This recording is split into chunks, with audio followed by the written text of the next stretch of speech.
नमस्कार दोस्तों, वो मशीन मैंने आपको अपने वीडियो में 2 बार दिखाई है। क्या है वो मशीन, आपको याद है? स्टीम बॉयलर, जिसमें स्टीम के जरिए जो नीचे बड़ी बड़ी कढ़ाइयाँ हैं उसमें खाना बनता है। लेकिन आज उसी लंगर में मैं दोबारा क्यों पहुंचा हूं? ये गुरदासपुर के गुरुद्वारा का लंगर है। आज यहाँ फिर एक नई मशीन वहीं उसी मशीन के सामने दिखी। ये रोटी बनाने वाली मशीन है। ये मशीन भी मैंने आपको किसी और लंगर की दिखाई है, लेकिन इस मशीन में कुछ अलग लगा, इसलिए मुझे लगा ये फिर ये भी दिखाऊं।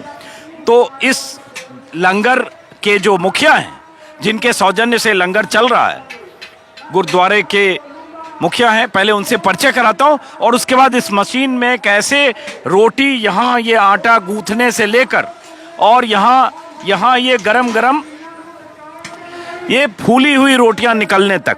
ऐसी रोटी आमतौर पर घर में बनती है जब कोई गृहिणी या कोई खाना बनाने वाला, कोई कुक प्रॉपर ढंग से रोटी बेलकर पकाता है। तो ये फूली हुई रोटियां यहाँ निकल रही है। ये पूरा सिलसिला बताऊं उससे पहले मैं बाबा जी से परिचय कराऊं आपका। तरनजीत सिंह। हाँ जी। और गुरुद्वारे का नाम क्या है? गुरुद्वारा तप स्थान संत बाबा हजारा सिंह। हमारा गांव है निक्के कुमन गुरदासपुर। और हमारे जो मुखी हैं बाबा अमरीक सिंह जी, उनकी देखरेख में हम यहाँ लंगर चला रहे हैं जी। तो अब ये जरा मशीन के बारे में बताएं फिर से। बहुत सारे लोग गौर से सुनिएगा, कितना दिलचस्प है। घर में रोटी बनाते हुए कितनी मशक्कत होती है और यहाँ रोटियाँ कैसे छप रही है। जैसे मशीन से नोट छपते हैं वैसे मशीन से रोटियां छप रही है, और वो भी फूली हुई रोटियां। और घर में भी कई बार हम जैसे लोग रोटी अगर कभी बनाते हैं तो 10 में 8 फूलती है, 4 फूलती है, 4 नहीं फूलती है। यहाँ हर रोटी फूल कर निकल रही है। कैसे, ये देखिए। ये आटा गूंदने वाली मशीन है। यहाँ हम सूखा आटा और पानी डाल के इसको आटे को गूंद कर फिर हम उस मशीन में, बड़ी वाली मशीन में डालते हैं। तो ये जैसे इसका वक्त बताइए कि कितने मिनट में कितना आटा इसमें गूंथा जाता है? इतने हमने अंदाज़ा नहीं लगाते, हम जितना ज़रूरत होती है आटा डाल के फिर पानी डाल के। तो जैसे एक बार में 8-10 किलो आटा इसमें, हाँ, इतना हो जाता है। तो इसको हम उठाकर उसमें डालते हैं, फिर इसको गूंदने लग जाते हैं। लगातार कंटिन्यूस चलता रहता है ये। तो बड़ा दिलचस्प है। इसके नीचे कुछ रोटेशन करने वाली चीज़ है जिससे आटा ये साना जा रहा है। जैसे बिहार में हम लोग बोलते हैं आटा सानना, आटा गूंथा जा रहा है। और उसके बाद अब ये आटे का इस्तेमाल उधर होता है। आप आइए बाबा जी और दिखाइए। अब इसमें हम आटा पा दे। आप इधर आइए, आटा डालिए जरा इसमें और पूरे सिलसिले को देखिएगा। यहाँ जैसे, हाँ देखिए, जैसे इसमें यहाँ आटा डाला हुआ है, वही जो गूथा हुआ आटा है यहाँ डाला हुआ है। अब जो अपने कैमरामैन से कहूँगा, अब है जरा दिखाइए। यहाँ से वो आटा उसकी लोई बनकर पेड़े, हम पेड़े बोलते हैं इसको। गूजा आटा वहाँ डालकर इसमें ये पेड़े करती है, फिर इसको बेलते हैं। जैसे बेलन से नहीं बेलते, वो भी मैं विस्तार से दिखाऊंगा। हाँ। और देखिए क्या प्रॉपर है कि वो एक सिलेंडर नुमा एक मतलब सिलेंडर है। उस सिलेंडर से उतना ही आटा निकलता है जिससे वो आटे की लोई जैसा बने। और ऊपर एक कटिंग करने के लिए एक ऑटोमेटिक लगा हुआ है, उसका कुछ फिक्स होगा, टाइमिंग फिक्स होगा, जिससे उतना सिलेंडर से आटा निकले एक रोटी के बराबर। और उसके बाद कट करता है और उसके बाद ये आटा फिर यहाँ से लोई आगे बढ़ती है। अब ये जो है यहाँ से रोटी बेली जा रही है। हाँ? बिल्कुल छोटा पेड़ा हो रहा है इधर। हाँ। फिर यहाँ इसके आगे इसको छोटा एक बार रफ बेलते हैं इसको। एक बार लंबाई में बेलते हैं, फिर उसको गोल कर देते हैं। हाँ बिल्कुल। तो अब ये देखिए जैसे क्या होता है, घर में भी जब आप रोटी बनाते हैं, मैंने बनाई है, मुझे आता है। तो रोटी जब बनाते हैं तो एक उठाऊंगा इसमें मैं दिखाने के लिए। तो पहली बार जब आप बेलते हैं तो ऐसे रोटी बेली जाती है पहली बार में। तो एक बार ऐसे रोटी निकली यहाँ से, ये जा रही है और वो रोटी वहाँ गिरी। अब वो मैंने रख दिया ऐसे उल्टी हुई। और वो दूसरी बार ये फिर बेलन है, और उसके बाद उसको एक बार ऐसे और एक बार ऐसे, और ये रोटी गोल हो गई। अब ये गोल रोटी यहाँ से निकल रही है। अब ये तवे का काम, ये बर्नर है, यहाँ तवे का काम है। इसके नीचे गैस चूल्हा है, क्या है? ये सिलेंडर से चलती है, बिजली से चलती है। और इधर सिलेंडर लगा हुआ है, उसको आग। तो ये 2-3 लेयर नीचे खोलते हैं। जरा खोल के जरा दिखाइए। तो ये तवा है, इसमें तवा पर रोटी सेकी जा रही है। ये देखो नीचे बर्नर। और ये देखिए नीचे ये सिलेंडर है, इससे नीचे आग जल रही है। रोटी का इसमें लेयर जा रहा होगा, पहले रोटी घूम के आ रही है, देखिए वहां जा रही है। उससे क्या हो रहा है कि एक लेयर रोटी का ऐसे जा रहा है, और वो जब घूमती है, जैसे आप ब्रेड जब पकाते हैं, जब टोस्ट करते हैं, तो भी कई बार आपको दिखेगा ऐसे रोटेशन। तो ऐसे प्लेन रोटी गई, उसके बाद ऐसे घूम के गिरी तो दूसरी तरफ से फिर रोटी की सिकाई वही हुआ। देखो नीचे से फूलती है ना रोटी सबसे लास्ट में। नीचे देखिए कितना दिलचस्प है, ये देखिए। तो ये 4 लेयर, 4 बार रोटी घूम रही है, 4 बार घूम रही है शायद। हाँ बिल्कुल 4 बार घूम रही है और वहां पर रोटी फूल रही है। उसके लिए सीधे फ्लेम है, सीधे आग है, उससे वहां रोटी फूल कर बाहर निकल रही है। सब कुछ ऑटोमेटिक है, टोटल ऑटोमेटिक। 4 बार रोटी ऐसे घूमती है और आखिरी में सिलेंडर की आंच कहें सीधे फ्लेम, जैसे घर में भी आप गैस चूल्हे पर अगर रोटियां बनाते हैं तो रोटी आधी जब पक जाती है तो आप सीधे कई बार तवा हटाकर सीधे गैस पर रखते हैं, वही इसका सिस्टम है। और वो फूली हुई रोटी यहाँ ऐसे ये देखिए निकल रही है, हर रोटी प्रॉपर ढंग से फूली हुई है। तो ये बाबा जी ये बता सकते हैं जैसे मैंने कहा शुरू में कि जैसे नोट छपता है वैसे रोटियां छप रही है, तो 1 घंटे में कितनी रोटियां बनती हैं? 1 घंटे में 2600 से लेकर, क्योंकि कभी थोड़ा स्पीड से चलती है, कभी थोड़ा पूरी एग्जैक्ट गिनती नहीं, 2600 से लेकर 2500-3000 तक रोटी जो है 1 घंटे में। 1 क्विंटल आटा जो है ये मशीन पकाती है। 1 क्विंटल आटा 1 घंटे में और लगभग 2600 से 3000 रोटियां एक। और हम इसका 2 इस्तेमाल करते हैं इस मशीन का भी। इस जो सुबह 8 बजे से लेकर 12 बजे तक हम इसका सिर्फ 1 सेगमेंट, ये सेगमेंट बरतते हैं, यूज़ करते हैं। ये सेगमेंट हम 12 बजे से बाद यूज़ करते हैं। मतलब समझाइए। उसका मतलब ये कि हम पूड़ियाँ बनाते हैं सुबह, तो बेला हुआ आटा इसमें मैदा हम मिक्स करके सुबह पूड़ियाँ चलती हैं। ये यहाँ से हम जो पेड़े हैं उठा लेते हैं और उन पेड़ों को हम जो है कढ़ाई में डालकर तेल में सुबह पूड़ी बनती है और शाम में वो हमारी खुद की वो इन्वेंट की हुई। हाँ इन्वेंट किया है हमारे सेवादारों ने।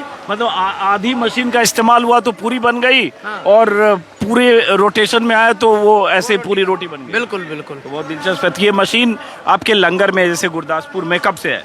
ये हमें 6 साल हो गए। 6 साल। तो ये कहाँ से आपने कहीं? इससे बड़ी है जो हमारे गुरुद्वारे में है ना। हाँ। वो इससे ज़्यादा बड़ी है, उसमें तो 4-5 क्विंटल आटा जो है उसके जैसे इसका एक ही है ना वो काटने वाला, उसके 2-2 3-3 है, एक साथ 3-3। हाँ 3-3 पेड़े होते हैं। तो ये जो है जैसे मशीन कहीं से बनी है, चंडीगढ़ वगैरह या ये चंडीगढ़, ये देखो कलसी मशीन टूल्स है जो मोहाली की बनी हुई मशीन है। तो ये सब पंजाब में ही सब इतना क्यों है? हमारे वीडियो में भी बहुत सारे लोग देख रहे हैं, कभी ये सोचा ही नहीं है ऐसी मशीनें ऐसी, और एक नहीं बहुत जगह बहुत गुरुद्वारों में। क्योंकि लंगर की जो प्रथा है ना वो पंजाब से ही आती है, गुरु नानक से आती है, तो इसलिए हमारे उधर गुरुद्वारे बहुत है, लंगर बहुत है, बड़ी तादाद में संगत गुरुद्वारों में आती है, सेवा करती है और लोग वहाँ नमस्कार करने आते हैं। तो इसलिए ज़्यादा इन्वेंट करके वो चीज़ें जो आवश्यकता आविष्कार की जननी जैसे कहते हैं, वैसे वो आवश्यकता के हिसाब से वो चीज़ें बिल्कुल हमारे, क्योंकि इन चीज़ों की ज़रूरत ज़्यादा लगती है। हम सेवा भी करते हैं, किसी और को भी खिलाते हैं तो ज़्यादा लगता है। समागम होते रहते हैं हमारे उधर, लाखों में संगत आती है, तो इसलिए हमें मशीनों का सहारा लेना पड़ता है।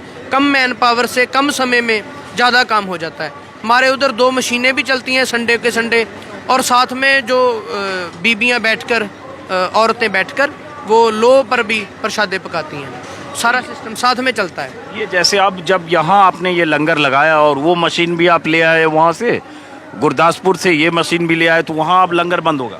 नहीं, अभी भी लगातार लंगर। आज एतवार है, संडे है, रविवार, तो उधर आज भी हज़ारों लाखों में जो संगत है वो जाती है, हज़ारों संगत वहाँ भी जा रही है, तो वो सिस्टम उधर चल रहा है। हमारी एक टीम जो है इधर हम आए हुए हैं तो 30 तारीख से, तो यहाँ हम बीबियाँ जो औरतें नहीं लेकर आए साथ में, सभी जो हैं जेंट्स आए हैं, तो उसके कारण हमें मशीनों का ज़्यादा उपयोग करना पड़ रहा है यहाँ।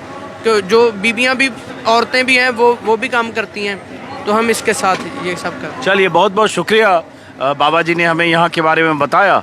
और एक चीज़ और, मैं चूँकि 32-34 दिन से मैं भी आ रहा हूँ और बहुत मुरीद हो गया हूँ मैं, जिस ढंग से यहाँ लंगर, जिस ढंग से सेवा, सिर्फ लंगर ही नहीं, किसी भी चीज़ में कोई भी ज़रूरत का सामान किसी को चाहिए, या जो एक फीलिंग है जिस ढंग से सामने वाले के काम आने का, ये फीलिंग बहुत मायने रखती है।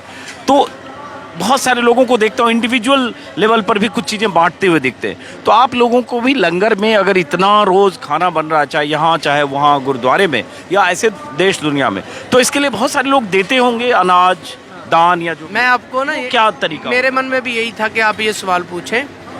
अभी ना किसी पत्रकार ने एक नौजवान को हमारे पूछा, आपकी फंडिंग कहाँ से आ रही है? तो उसने बोला फंडिंग शब्द थोड़ा सा आपको मैं बताता हूँ, हैरान करने वाली बात। उसने बोला कि हमारी फंडिंग है जो पाकिस्तान से आ रही है, यही सरकार सुनना चाहती है। तो फंडिंग जो है हमारी पाकिस्तान से आ रही है। तो पत्रकार बहुत हैरान हो गया कि पाकिस्तान से कैसे आ रही है। तो उसने बोला कि गुरु नानक ने राय पोए की तलवंडी पाकिस्तान में है, ननकाना साहब में, वहाँ गुरु नानक के पिता ने गुरु नानक को 20 रुपए दिए कि कोई सच्चा व्यापार करके आओ। तो ये 20 रुपए का फंड गुरु नानक के टाइम से उसका अभी इंटरेस्ट चल रहा है। ये फंडिंग जो है ना, गुरु नानक ने वहाँ ये जो इन्वेस्टमेंट की थी, आज भी जो फंडिंग है वो वहाँ से आ रही है। जो हमें इंस्पिरेशन मिलती है, मोटिवेशन मिलती है, वो वहाँ से मिलती है जो गुरु नानक ने तब फंडिंग की थी 20 रुपए की, जो आज तक ख़त्म नहीं हुए। और जब तक ये दुनिया रहेगी, ये सिख लोग रहेंगे, तब तक ये जो है लंगर चलता रहेगा। और एक हैरान करने की बात है, कल रात को ना दिल्ली से एक छोटी सी बच्ची, मैं आपको मिलवाता हूँ उससे, वो एक बैनर लेके आई बना के, पेपर पे लिख के, I support farmers and I am funding for farmers. और उसमें 20-20 रुपए के नोट जो खाना वगैरह, टॉफ़ीस वगैरह खाने के लिए बच्चे को परिवार देता है, तो वो लेके आई। और 20 रुपए के उसने 400-500 रुपया होगा, तो वो लेके आई। तो जब तक हमारे कौम में, जब तक हमारे लोगों में ये भावना है ना दूसरों के लिए कुछ करने की, क्योंकि इसके इंस्पिरेशन हमें अपने गुरुओं से मिलती है, तब तक ना तो कोई सिख भूखा रह सकता है। और जहाँ भी वो जाएंगे, देग और तेग हमारे में साथ लेकर चलते हैं। हमारे जैसे ये है ना तेग है, ये इसको हम तेग को साथ लेकर चलते हैं। ऐसे देग का मतलब है खाना, देग जिसमें खाना बनता है। और जब जहाँ तक ये बात है, जब तक हमारे सांस में सांस है, हम खुद भी कभी भूखे नहीं मर सकते, ना लोगों को हम भूखा रहने देंगे। ये बहुत अच्छी चीज़ है। बीच में एक चीज़ पर मेरी नज़र पड़ी, वो भी बता दूं, इसी का हिस्सा है। जैसे बिहार में हम लोग बोलते हैं परथन देना, मतलब जो आप हमारे पुलिथन बोलते हैं। अच्छा, हम लोग परथन बिहार में बोलते हैं कि जब आप रोटी बेलते हैं तो उसको ऐसे आटे से दोनों तरफ आपको आटा लगाना पड़ता है, क्योंकि वो जो बेलन के साथ वो चिपके नहीं।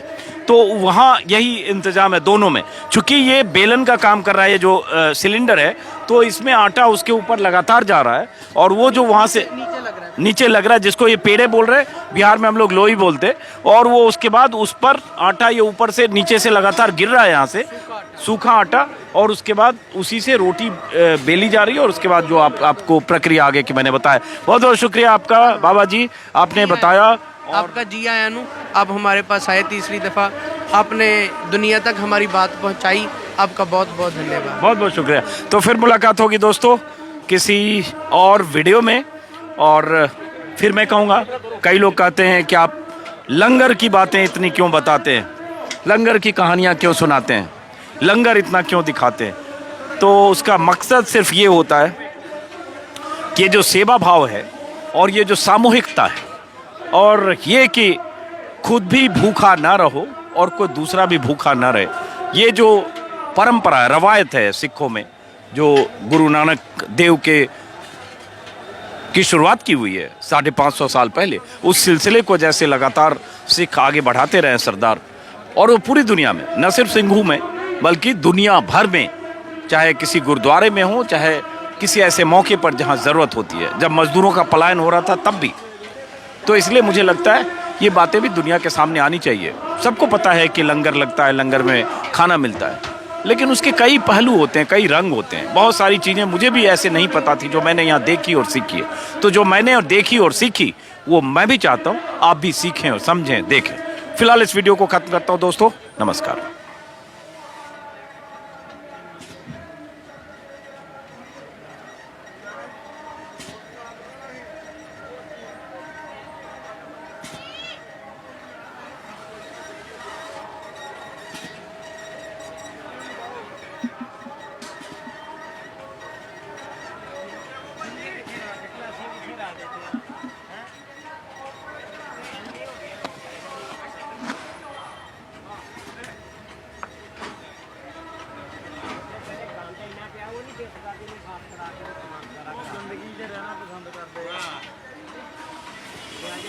करके रास्ते सारे था तो बड़े हो गए।